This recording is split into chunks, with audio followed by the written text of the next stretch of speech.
Welcome to all the student. Pandemic कोविड-19च्या पार्श्वभूमीवर आपल्या रयत शिक्षण संस्थेने रोज प्रोजेक्ट 2021-22 हा 11वी सायन्स साठी सुरू केला आहे. रोजचा फुल फॉर्म काय आहे तर रयत ऑनलाइन स्कूल एज्युकेशन, की ज्यामुळे आपल्याला आपलं शिक्षण हे ऑनलाइन सुरू राहणार आहे. Yashwantrao Chavan institute of science Satara हे ऑनलाइन एज्युकेशन सुरू करण्यासाठी आपल्याला मदत करत आहे. म्हणजेच हा project Yashwantrao Chavan institute of science Satara चालवित आहे. या प्रोजेक्ट अंतर्गत आपण विविध विषयांचे लेक्चर्स आयोजित केले आहे.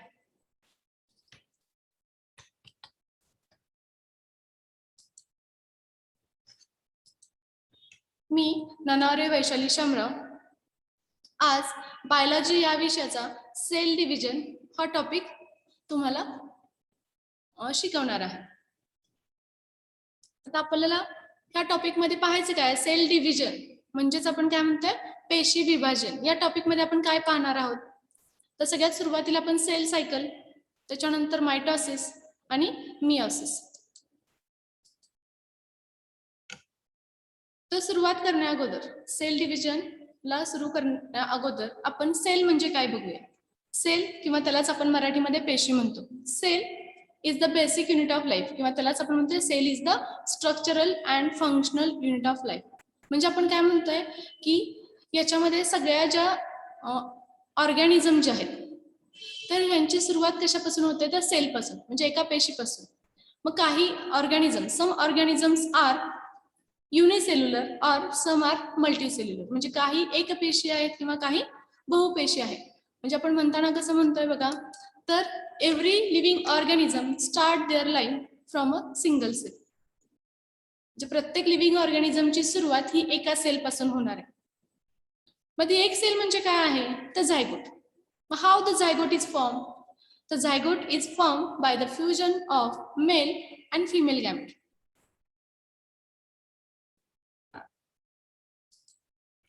मग आता हा झायगोट पुढे काय होतं तर झायगोट डिवाइड रिडिवाइड होतो, त्याच्यापासून एम्ब्रियो तयार होतो. एम्ब्रियोच्या मध्ये परत ऑर्गनची डेव्हलपमेंट होते. ऑर्गन डेव्हलपमेंट झाल्यानंतर मग प्रॉपर तो ऑर्गॅनिझम जो आहे तो स्मॉल साईज मध्ये तयार होतो. मग आपण पुढे जाऊन म्हणतोय काय की हा जो ऑर्गॅनिझम आहे तर त्याची काय होते ग्रोथ होते. ग्रोथ म्हणजे काय आपण म्हणतोय the growth of every living organism depends on cell division. Cell division होतंय त्याच्यामुळे आपल्याला काय दिसणार आहे, आपल्याला ही ग्रोथ होताना बघायला मिळणार, म्हणजे वाढ त्याच्यामध्ये बघायला मिळणार आहे. ही वाढ कशी आहे विदिन द बॉडी. तर ही विदिन द बॉडी होते म्हणजे काय ते एक सेल डिवाइड होते परत 2 सेल तयार होतात, 2 सेल डिवाइड होतात परत 4 सेल तयार होतात. म्हणजे हा सेलचा नंबर जसा जसा वाढत जातो तसा तसा तो बॉडी पार्ट्स वाढायला सुरुवात होतो. म्हणजे आपल्याला दिसते काय ग्रोथ. म्हणजे ही ग्रोथ कशी आहे इंट्रिन्सिक ग्रोथ आहे, आपल्याला बाहेरून ग्रोथ आपल्याला दिसत नाहीये.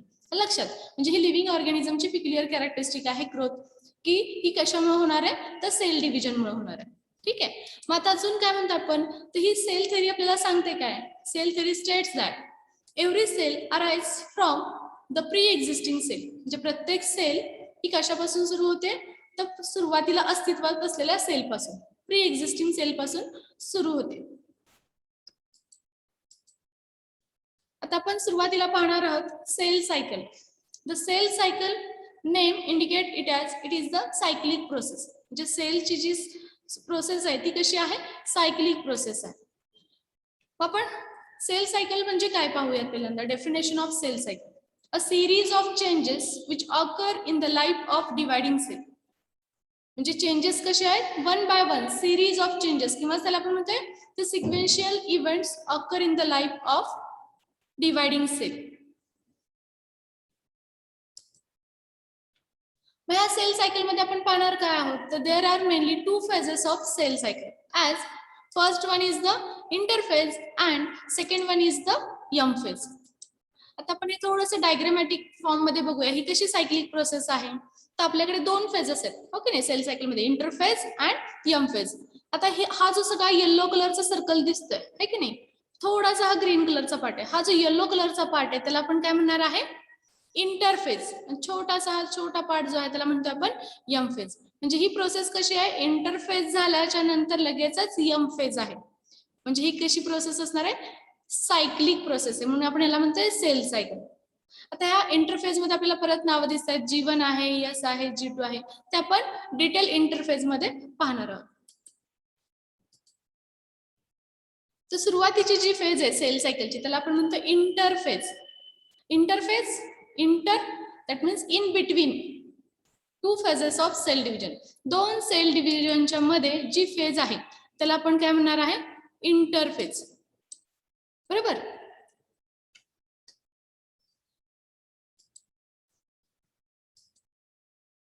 मग ही फेज कशी आहे, the interphase is the longest phase of cell cycle during which the cell is highly active. म्हणजे आपण इंटरफेस, आता आपण डायग्राम ही पाहिली की ज्याच्यामध्ये काय सांगितलं की इंटरफेसचा आपल्याला थोडासा लॉंगर ड्युरेशन दिसतो as compare to M phase. म्हणजे ही फेज कशी आहे, तर during the interphase the cell prepare itself and for that preparation the cell is very active किंवा हायली ऍक्टिव्ह आपण म्हणू शकतो. म्हणजे सेल डिव्हिजन होण्यासाठीची जी पूर्वतयारी आहे त्यासाठी सेलला निवांत बसून चालणार नाही, तर स्वतःला त्या दृष्टीने तयार करावं लागणार आहे. म्हणून आपण ह्या फेजला काय म्हणू शकतो, तर interphase is also called as preparatory phase. Okay, कारण की सेल प्रिपेअर होते म्हणून त्याला आपण म्हणतोय प्रिपरेटरी फेज. मग आता हे जे आपण म्हणतोय की cell is highly active, highly active म्हणजेच काय, तर during this phase different metabolic activities are also takes place during the interphase. It consist of subphases. That means interphase is also divided into 3 subphases, that is G1 phase, S phase and the G2 phase. आता सुरुवातीला आपण G1 phase बघणार आहोत. G1, G means growth, 1 म्हणजे first, म्हणजे आपल्याला लक्षात काय ठेवायचं आहे, फर्स्ट ग्रोथ फेज. नावामध्येच बऱ्याचशा गोष्टी आहे. G1 is the first growth phase or it is also called as first gap phase. तर ह्या फेज मध्ये काय होत आहे, तर ही फेज कधी सुरू होते, तर एम फेज झाली रे झाली. एम फेज म्हणजेच काय आहे, सेल डिव्हिजन झाली की immediately the cell enters into the interphase. म्हणजे आपली कोणत्या फेज मध्ये ना, इंटरफेज मधल्या G1 फेज मध्ये येणार आहे. म्हणून सेल डिव्हिजन झाल्याच्या नंतर जी सुरुवात आहे म्हणून त्याला आपण काय म्हणतोय, फर्स्ट ग्रोथ फेज, किंवा या पिरियडला आपण म्हणतोय फर्स्ट ग्रोथ पिरियड. आता या फेज मध्ये काय होते, ग्रोथ होते, म्हणजे कशाची नेमकी ग्रोथ होती याच्यामध्ये, तर in this phase the cell prepare itself for RNA synthesis. RNA, RNA मध्ये कोणकोणते RNAs आहेत, mRNA आहे किंवा त्यालाच आपण मेसेंजर RNA म्हणतोय, rRNA आहे, रायबोसोमल RNA, tRNA, ट्रान्सफर RNA. ते डिफरंट RNA जे आहेत तर त्याचं सिंथेसिस होणार आहे. त्याचबरोबर आपण काय म्हणतोय, तर different proteins are also synthesize during G1 phase, as well as synthesis of membrane also takes place during the G1 phase. म्हणजे कशी सेल ऍक्टिव्ह आहे, कशी वेगवेगळ्या मेटाबॉलिक ऍक्टिव्हिटीज होत आहेत ते आपण हा G1 फेज मध्ये पाहत आहोत. सेकंड फेज जी आहे त्या फेजला आपण म्हणतो यस फेज. यस म्हणजे सिंथेसिस फेज. नावामध्येच आपल्याला क्लिअर होते, यस म्हणजे कशाचं सिंथेसिस होणार आहे या ठिकाणी, तर in this phase synthesis of DNA takes place. काय होत आहे, कशाचं सिंथेसिस होत आहे, डीएनएचं सिंथेसिस होत आहे.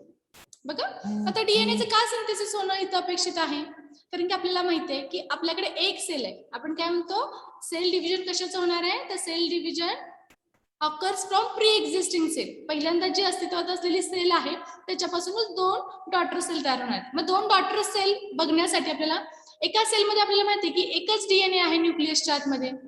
मग आपल्याला 2 डीएनए तयार, सॉरी 2 डॉटर सेल जर तयार होत असतील तर 2 डॉटर सेल मध्ये 2 डीएनए हवेत. मग हे 2 डीएनए होण्यासाठी प्रिपरेशन जे आहे, म्हणजेच आपण म्हणतो इंटरफेज मध्ये काय होणार आहे, तर during the S phase the synthesis of DNA takes place. म्हणजे इथे काय होणार आहे, so the amount of DNA per cell get doubles. इथे काय होणार आहे, डीएनएचे 2 डबल कॉपीज आपल्याला या ठिकाणी तयार होताना बघायला मिळणार. त्याच्यानंतर आपण काय म्हणतोय, synthesis of histone proteins are also takes place. Synthesis of histone protein. आता इथं हिस्टोन प्रोटीन काय आहेत, तर डीएनए तयार झालं तर डीएनए आपण म्हणतो डीएनए कसं आहे, लॉंग आहे, it is thread like elongated. तर हा इलॉंगेटेड थ्रेड लाईक डीएनए आपल्याला त्या न्यूक्लियस मध्ये कॉम्पॅक्ट फिट करायचं आहे. त्याच्यासाठी आपल्याला बाइंडिंगसाठी किंवा आपण म्हणतो for the packaging of DNA तर दी हिस्टोन प्रोटीन्स आर रिक्वायर्ड. म्हणजे आपल्याला पॅक करायचं आपल्याला डीएनएला, तर हे पॅकिंगसाठी आपल्याला काय लागणार आहे, हिस्टोन प्रोटीन्स. मग हिस्टोन प्रोटीनचं सिंथेसिस कुठे होणार आहे, तर it also occurs during the S phase. The last phase of interphase is G2 phase. G2 again G that means growth, 2 means second. या फेजला आपण काय म्हणतोय, this phase is also called as second growth phase. आता हे second growth phase मध्ये actually होते काय, तर ड्युरिंग दिस फेज आता आपण बघितलं की डिफरंट मेटाबॉलिक ऍक्टिव्हिटीज झाल्या, वेगवेगळे RNA तयार झाले, डीएनएचा नंबर डबल झालाय, तर ऑटोमॅटिकच इथे काय होणार आहे, the size of nucleus get increases. म्हणजे during which the nucleus increase in volume. इथं काय होणार आहे, G2 फेज मध्ये आहे, तर न्यूक्लियसचा साईज वाढताना आपल्याला बघायला मिळणार आहे. हे कशामुळे आहे, तर due to the different metabolic activities. आता या फेज मध्ये अजून एक महत्वाचा पार्ट लक्षात घ्यायचा आपल्याला, तर ज्या वेळेस आपल्याला कॅरिओकायनेसिस होणार आहे, न्यूक्लियसचं डिव्हिजन होत असणार आहे, त्यावेळेस आपल्याला स्पिंडल प्रोटीन्स लागणार आहेत. हे स्पिंडल प्रोटीन्स म्हणजे synthesis of tubulin proteins are also takes place during the G2 phase. As well as during G2 phase, RNA synthesis takes place.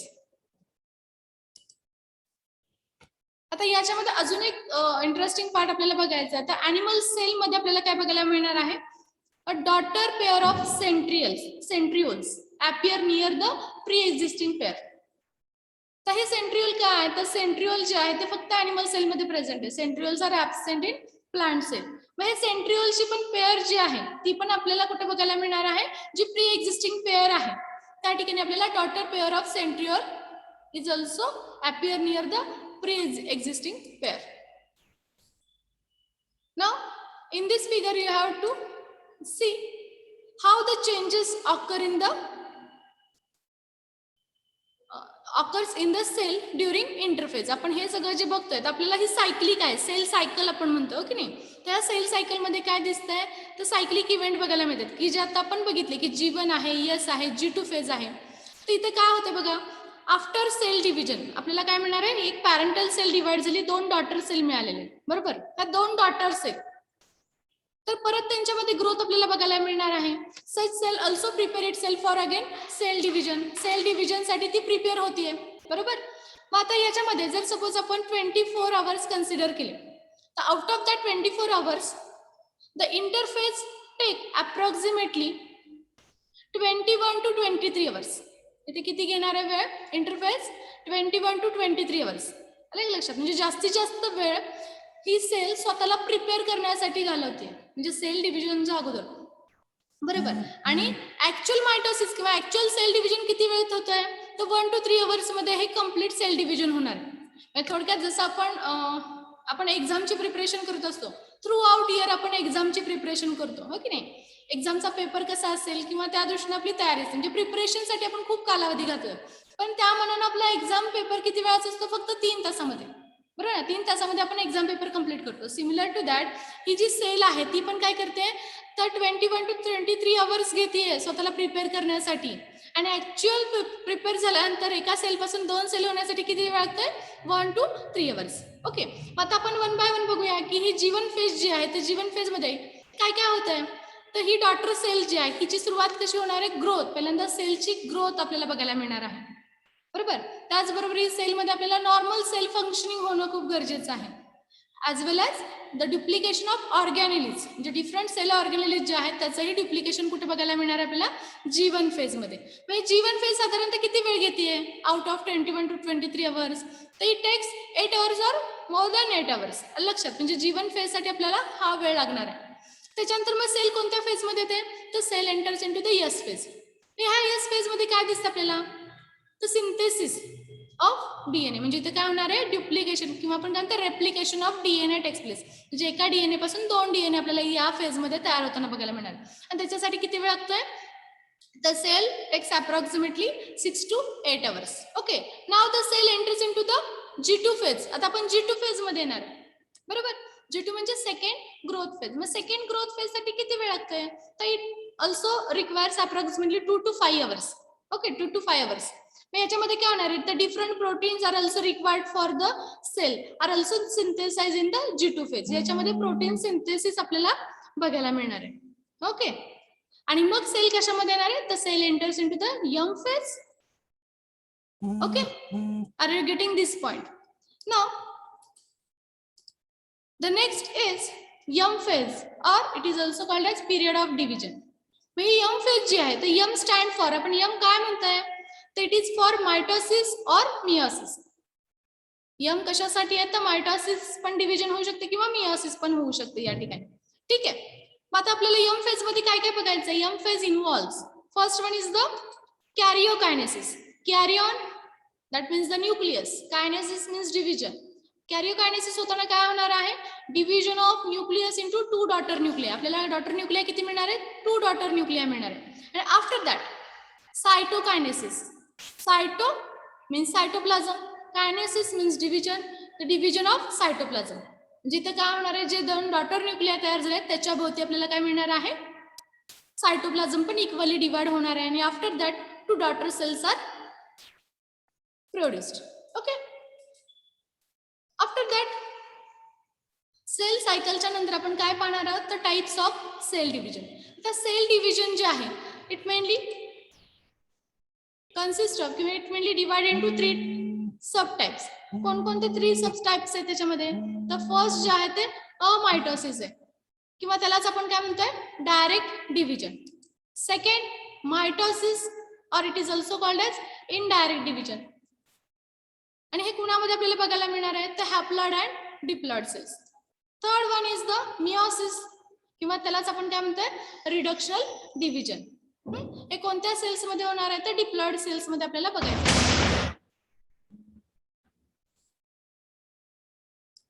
आता वन बाय वन आपण हे 3 टाइप्स आपल्याला पाहणार आहोत. फर्स्ट आपण त्याला म्हणतोय अमायटोसिस.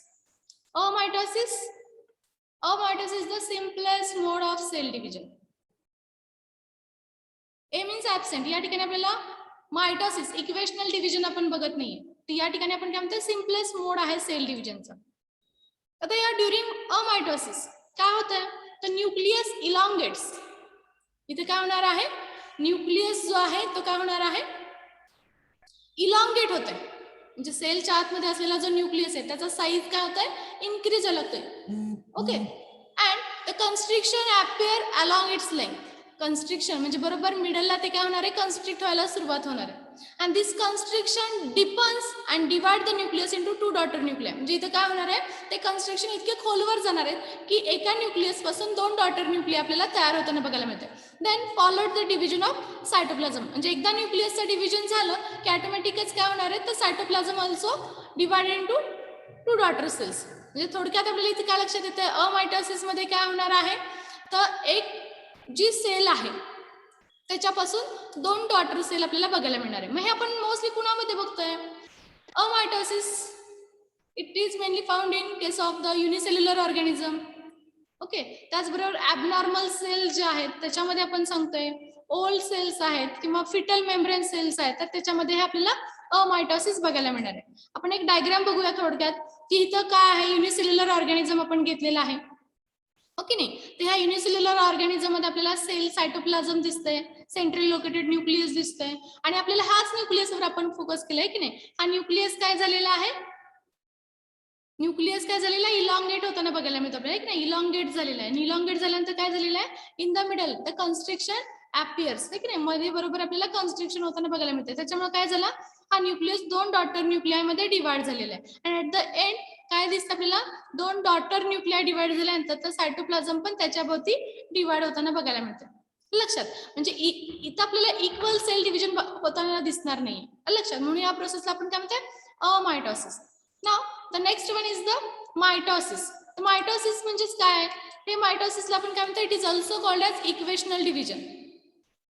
इक्वेशनल डिव्हिजन काय म्हणतो आपण त्याला, तर here the parent cell divide into 2 identical daughter cells. इथं काय दिसतं आपल्याला, मायटोसिस मध्ये काय वेगळेपण आहे, तर एक पॅरेंटल सेलचं डिव्हिजन होऊन 2 आयडेंटिकल डॉटर सेल आपल्याला बघायला मिळणार आहे. त्याचबरोबर अजून काय लक्षात येतंय, ह्या ज्या 2 डॉटर सेल आहेत त्याच्यामधला जो क्रोमोझोम नंबर आहे, इट इज ऑल्सो सेम किंवा it also maintain the chromosomal number constant. Okay, आता आपण हे काय सांगूया, तर इन केस ऑफ आपण ह्युमन बिंगच बघूया, की आपल्यामध्ये क्रोमोझोमचा नंबर किती आहे, 46 आहे. तर 46 क्रोमोझोम जे आहे ते कसे इक्वली डिवाइड होणार आहे, तर एक जी पॅरेंटल सेल आहे 2 डॉटर सेल मध्ये डिवाइड होते. ओके, म्हणजे इथं क्रोमोझोमल नंबर काय होणार आहे, जसा पॅरेंटल सेल मध्ये आहे तसाच डॉटर सेल मध्ये बघायला मिळणार आहे. म्हणजे जर पॅरेंटल सेल मध्ये 46 क्रोमोझोम असतील तर डॉटर सेल मध्ये पण किती येणार आहेत, 46 बरोबर. म्हणजे इथे काय होतंय, it maintain the chromosomal number constant. Okay, त्याचबरोबर आपण काय म्हणतोय, मायटोसिस काय होत आहे, तर हे कुणामध्ये आपण बघतोय, तर it is mitosis can be perform by haploid as well as diploid cell. Haploid आणि डिप्लॉइड सेल म्हणजे n नंबर ऑफ क्रोमोझोम असलेल्या सेलमध्ये पण बघायला मिळेल किंवा 2n नंबर ऑफ क्रोमोझोम असलेल्या सेलमध्ये पण आपण हे मायटोसिस पाहू शकणार आहे. Now the next one is the meiosis. Meiosis is the third type of cell division. हे कोणी दिलेली आहे टर्म आपल्याला, the term meiosis is coined by J.B. Farmer in 1905. Okay, J.B. फार्मरने आपल्याला ही मियोसिस टर्मिनॉलॉजी दिलेली आहे. तर ह्या प्रोसेसमध्ये काय होतंय, तर meiosis is also called as reductional division. बघा काय म्हणते मी, meiosis is called as reductional division. आता रिडक्शनल डिव्हिजन होत आहे म्हणजे इथे काय होणार आहे, तर इथे सुरुवातीला आपण काय म्हणतोय, during meiosis the chromosome number duplicate only once. The chromosome काय होणार आहे, डुप्लिकेट ओनली वन्स, एकदाच आपल्याला डुप्लिकेट होताना बघायला मिळतील. But the cell divide twice, 2 times cell काय होणार आहे, डिवाइड होणार आहे. या ठिकाणी आपण काय म्हणतोय, it results in the formation of 4 haploid cells. आपल्याला किती हॅप्लॉइड सेल्स मिळणार आहेत, 4 हॅप्लॉइड सेल्स बघायला मिळणार आहे. आणि म्हणून आपण त्याला काय म्हणतोय, it is called as reductional division. म्हणजे जर आपण पॅरेंटल सेल आपण जर कन्सिडर केली की ज्याच्यामध्ये 46 क्रोमोझोम आहेत, आता ही कोणती पॅरेंटल सेल आपण म्हणणार आहे, ते takes place only in reproductive cells. म्हणजे जे सेक्स ऑर्गन्स जे आहेत आपल्याकडे, त्या सेक्स ऑर्गनमध्ये म्हणजे जसं आपण मेलमध्ये टेस्टिस म्हणतोय, फिमेलमध्ये ओरी म्हणतोय, हे आपले रिप्रोडक्टिव्ह ऑर्गन्स आहेत किंवा रिप्रोडक्टिव्ह सेल त्यातले जे आहेत, तर त्याच्यामध्ये during the formation of gamete आपल्याला मियोसिस बघायला मिळणार आहे. आलं लक्षात. मग हे मियोसिस मध्ये काय होणार आहे, जर पॅरेंटल सेलमध्ये 46 क्रोमोझोम असतील तर या ठिकाणी डॉटर सेल्स किती बघायला मिळतील आपल्याला, 4 डॉटर सेल. आणि each daughter cell consist of 23 number of chromosome. म्हणजे इथं 23 असं या ठिकाणी आपल्याला 4 डॉटर सेल्स बघायला मिळणार आहे. म्हणजे इथे काय झालेलं आहे, तर पॅरेंटल सेलपेक्षा डॉटर सेल मधला जो क्रोमोझोमचा नंबर आहे तो रिड्यूस होताना आपल्याला बघायला मिळणार आहे. आता मायटोसिस आपण काय सांगतोय, जसं आपण मायटोसिस आता बघितलं, हे मायटोसिस सोमॅटिक सेलमध्ये होते. सोमॅटिक सेल म्हणजे काय, की ज्या ठिकाणी सगळ्या बॉडीचे जे ऑर्गन्स आहेत आपले, तिथं ज्या सगळ्या सेल्स आहेत त्याला आपण सोमॅटिक सेल म्हणतो, बरोबर. आणि हे मियोसिस कुणामध्ये होते, तर meiosis occurs in reproductive cell किंवा जर्म लाईन सेल आपण म्हणतोय. ठीक आहे. आता आपण थोडक्यात या टॉपिकमध्ये किंवा आपण हा सेल सायकलचा जो सुरुवातीचा पार्ट सुरू केला, याच्यामध्ये आपण काय पाहिलंय, तर सेल सायकलची डेफिनेशन बघितली. म्हणजेच काय, तर sequential events occur in the life of dividing cell. Okay, मग हे सेल सायकल किती फेजेस मध्ये डिवाइड झालेली आहे, तर 2 phases, interphase and the M phase. मग ही इंटरफेज मध्ये काय काय पार्ट्स आहेत, तर त्याच्यामध्ये अगेन आपण काय म्हणतो, interphase consist of G1 phase, S phase and G2 phase. म्हणजे इथं सेल काय करते, स्वतःला प्रिपेअर करते सेल डिव्हिजन होण्यासाठी. त्याच्यानंतर आपण यम फेज बघितली की ह्या यम फेज मध्ये आपण म्हणतोय M, that means meiosis or mitosis, की ज्याच्यामध्ये आपण 2 फेजेस बघितल्या, कॅरिओकायनेसिस अँड द सायटोकायनेसिस. म्हणजे न्यूक्लियसचं डिव्हिजन पाहिलं आणि सायटोप्लाझमचं डिव्हिजन. आणि त्याच्यानंतर आपण different types of cell division बघितल्या की ज्याच्यामध्ये अमायटोसिस, मायटोसिस आणि मियोसिस. अमायटोसिस हे युनिसेल्युलर ऑर्गॅनिझम मध्ये सांगतो आपण, ॲबनॉर्मल सेलमध्ये अमायटोसिस बघायला मिळणार आहे. मायटोसिस जे आहे ते सोमॅटिक सेलमध्ये आपल्याला बघायला मिळणार आहे, की ज्या थ्रू आउट बॉडी आपल्या प्रेझेंट आहे, एक्सेप्ट आपण म्हणतो सेक्स ऑर्गन. आणि सेक्स ऑर्गन ज्या ठिकाणी आहेत त्या ठिकाणी आपण काय म्हणतोय, मियोसिस आपल्याला बघायला मिळणार आहे, की तिथं आपण काय होतंय, तर ज्यावेळेस गॅमेट फॉर्मेशन होत आहे त्यावेळेस हा जो क्रोमोझोमचा नंबर जो आहे तो रिड्यूस होताना आपल्याला पाहायला मिळतो. तर अशा पद्धतीने आपला हा पहिला पार्ट आहे. आपण थँक्यू टू ऑल स्टुडंट्स.